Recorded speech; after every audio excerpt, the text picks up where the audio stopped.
I don't see any giant, the Queen said.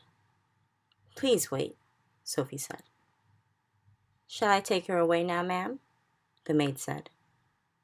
Take her downstairs and give her some breakfast, the Queen said.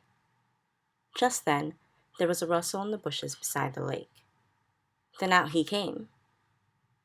24 feet tall, wearing his black cloak with the grace of a nobleman, still carrying his long trumpet in one hand, he strode magnificently across the palace lawn towards the window. The maid screamed. The Queen gasped. Sophie waved. The BFG took his time. He was very dignified in his approach. When he was close to the window where the three of them were standing, he stopped and made a slow, graceful bow. His head, after he had straightened up again, was almost exactly level with the watchers at the window. Your Magister, he said, I is your humbug servant. He bowed again.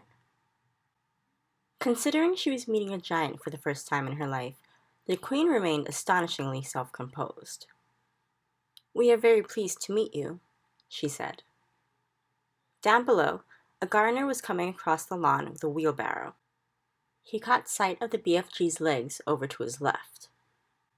His gaze traveled slowly upwards along the entire height of the enormous body. He gripped the handles of the wheelbarrow.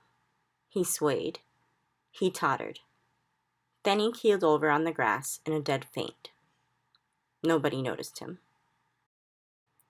"Oh, Magister!" cried the BFG.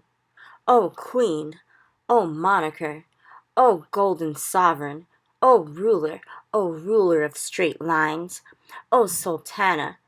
I has come here with my little friend Sophie to give you a—" The BFG hesitated, searching for the word. "To give me what?" the Queen said. "Assistance," the BFG said, beaming. The Queen looked puzzled.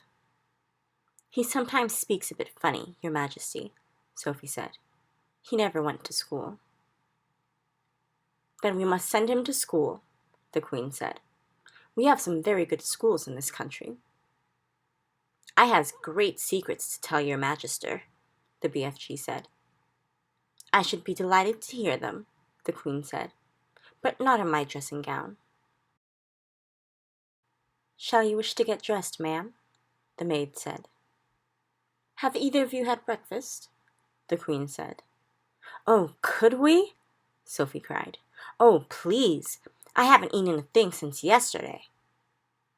I was about to have mine, the Queen said, but Mary dropped it. The maid gulped.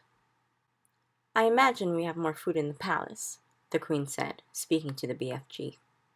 Perhaps you and your little friend would care to join me.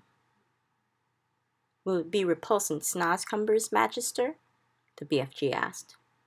Will it be what? The Queen said. Stinky snozcumbers, the BFG said. What is he talking about? The Queen said. It sounds like a rude word to me. She turned to the maid and said, Mary, ask them to serve breakfast for 3 in the... I think it had better be in the ballroom. That has the highest ceiling. To the BFG, she said, I'm afraid you will have to go through the door on your hands and knees.